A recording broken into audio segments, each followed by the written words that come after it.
Okay guys, so I have another beer brewing video for you today. This one is going to be a golden pale ale. To be perfectly honest with you, we bought this for it to be kind of a lawnmower beer. And now I feel like I'm going to change the recipe a little bit because I drank a bottle of IPA and I want to recreate it. I'm going to do my best. So we're really down to the wire on this one, considering it was this morning we realised, okay, let's not do what we were going to do, let's do something completely different. Luckily I still have hops in the fridge, so that's something. This one has 3 hop editions. I have a 60, a 5, or a 60, a 15 minute, and a 5 minute edition. I will have the types of hops here somewhere on the screen. Editing magic, you know. We have what I believe is about 230 grams of caramel malt or crystal malt. One of them. I think it's caramel. And then we have 500 grams of light malt extract, DME. Extra light. Gonna go that one step lighter. And we have two 1.5 kg sachets of light malt extract. So we're making a golden ale, or golden pale ale, and we bought a golden ale by accident. Whoops. But we have Fuller's Honeydew Organic Golden Ale. It's organic. That means it's good for you, surely. Definitely golden. Anyway, I can tell you that much. It's definitely golden. Sad to say, it is kind of bland as far as a lot of the beers that we've tested over the past 6 or 7 weeks. But then again, it's not exceptionally hoppy. It's not a very hoppy beer. As I said, we didn't buy a golden pale ale. We bought we bought a golden ale. So it is very much closer to a. Okay, calm down. Yeah, so we're gonna look for about a 26 litre yield at the end of this. So with bottling, with 2 or 3 litres for true, you're talking probably a 23 litre batch in the very end of it. So we'll get hopefully about 42, 43 bottles out of it, preferably. I'm looking to get this at the best part of 5%. And I'm hoping to get some kind of tropical-ish flavours out of it, because I have crystal hops as well in the fridge, and they are said to be very tropical, kind of fruity, pineapple-y. So I'm hoping that is able to come across, because I'm going to do a hop stand with that. I'm probably going to put a lot of it in. I don't know how much I have left. I might have like 2 ounces left. And if I have 2 ounces left, it's all just being dumped in. So I'm not terribly worried about it. Plus, no matter what, we're going to drink it. It's beer. There's alcohol in it. It won't last too long in this house. So yeah, so I'm going to fill up my brew kettle and I can get on to starting the brew.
So it has been 6 days since we put this into the fermenter, and surprisingly, it is done. So we got an original gravity of 1050, and we now have a final gravity of 1018. So that comes out to 4.2%.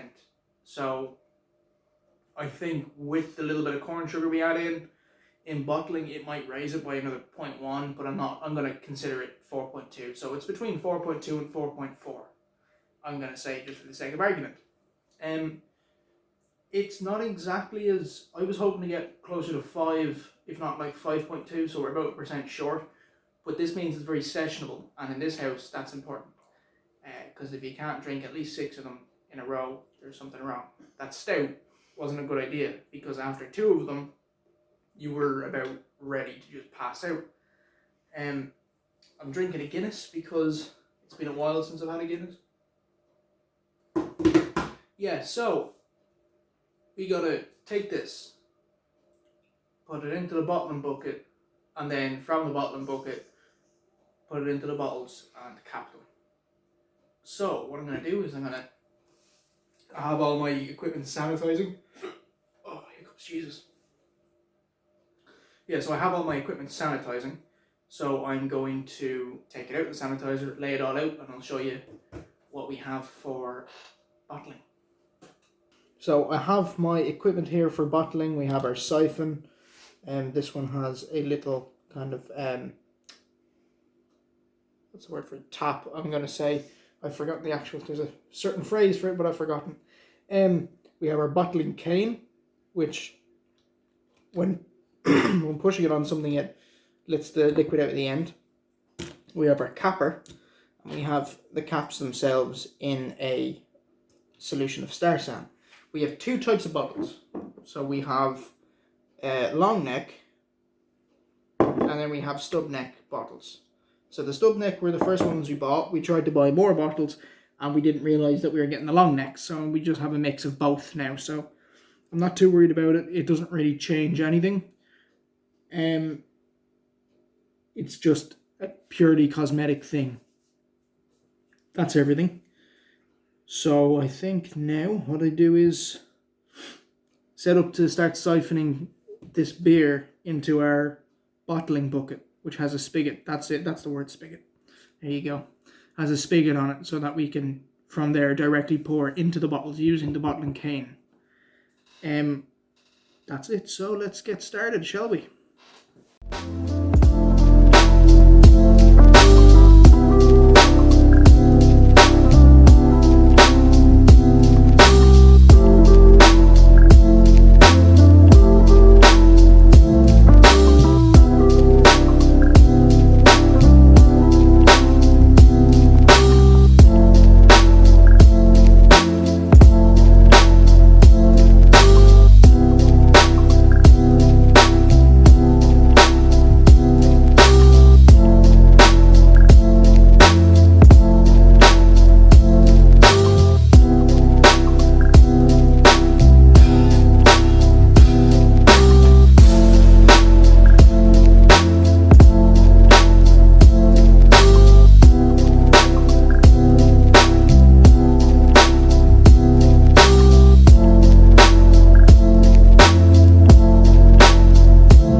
Stowaway was the one with the apple. Cinderella was the one with the slipper.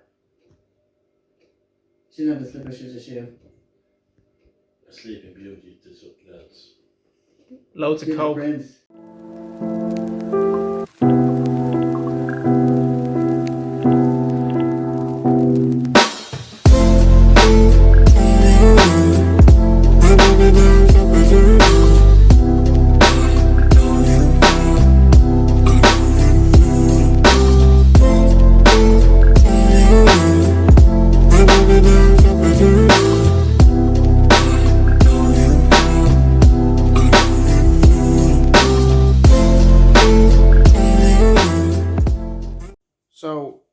we've siphoned basically all of it out.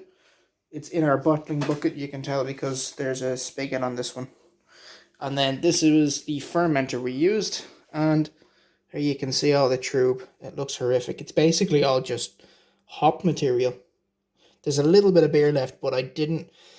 If you can see the multiple colours that are floating around in that, there's a lot of loose trube that's floating around in the very last bit of this, and I don't really want to suck that into the beer. So I'll take a hit of 1 litre or 1.5 litres for the sake of having a cleaner beer on the outcome. So now start sanitizing bottles, and then we fill the bottles up and cap them.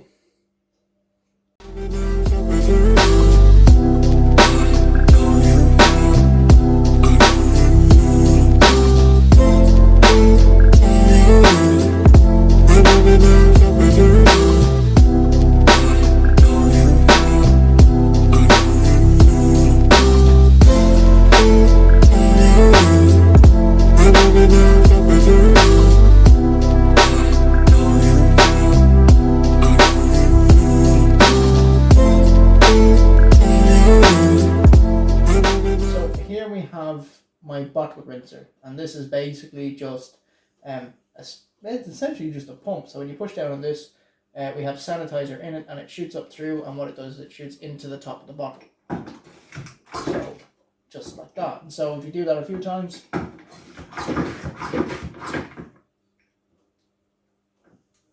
that just sanitizes the bottle for the most part. Don't fear the foam. Don't fear the foam. So this right here, this is our bottling can. This is connected to the spigot that's on our bottling bucket. This is on our brew kettle because I needed to get it up a little bit higher for the sake of the video. All in all, it seems to be working pretty much fine. So how this works is this fills up, and down here there's a little valve that you have to push on for it to open. There's beer all over my hands now. And so that means when I put the bottle up and I press it against the bottom of the bottle, it starts to fill up.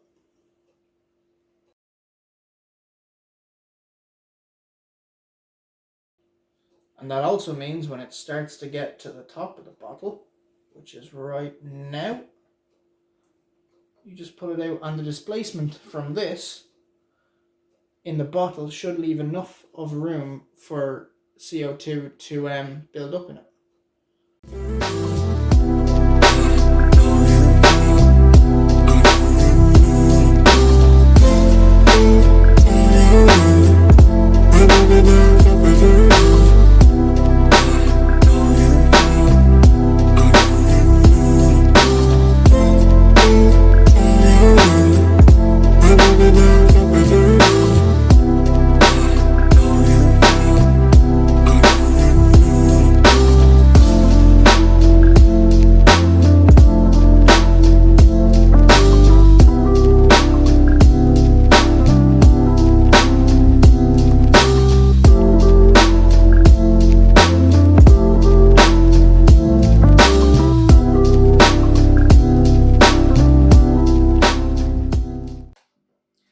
Okay, so we got 40 bottles out of that batch of our pale ale.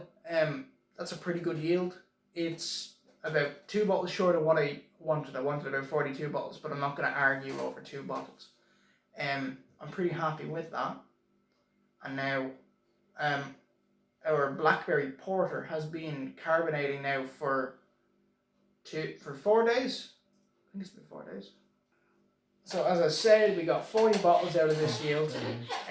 My dad's laughing and giving me the middle finger, thinking he's comical because he has more than 3 beers in him. For such a large man, he's a lightweight. Our blackberry porter has been carbonating now for 4 days, 3.5, 4 days. It's nowhere near ready, but I want to make sure it is carbonating. Mainly because we left this in the fermenter a little bit longer than we normally do. I think it was 11 or 12 days. Normally we take it out at about 9 or 10. And there was basically no bubbling happening. So I'm hoping that we didn't get tired yeast and then bottling, it's not going to really wake up as well. So I'm basically just doing a check to see if it's carbonating at all. It's nowhere near finished. It will more than likely be like 90% flat. I'm only checking to see what the sort of flavour is and if it's carbonating at all. I'm expecting flat. Yeah. Absolutely flat. More than but likely. we need to see that it is working. Yeah, if it's not, if nothing happens at all after 4 days, that means we're not carbonating at all and it's a dud. It has to be thrown out unless we want flat porter, which I don't think anyone wants. No fizz off it by the sound. Yeah, there's basically no head off it. No head. So no head? No carbonation at all. A little bit of sediment down the end of the bottle.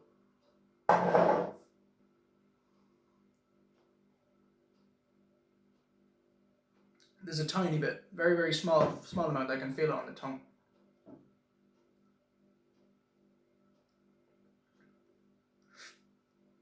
That's really nice, actually. That's nicer than the last time we tried it.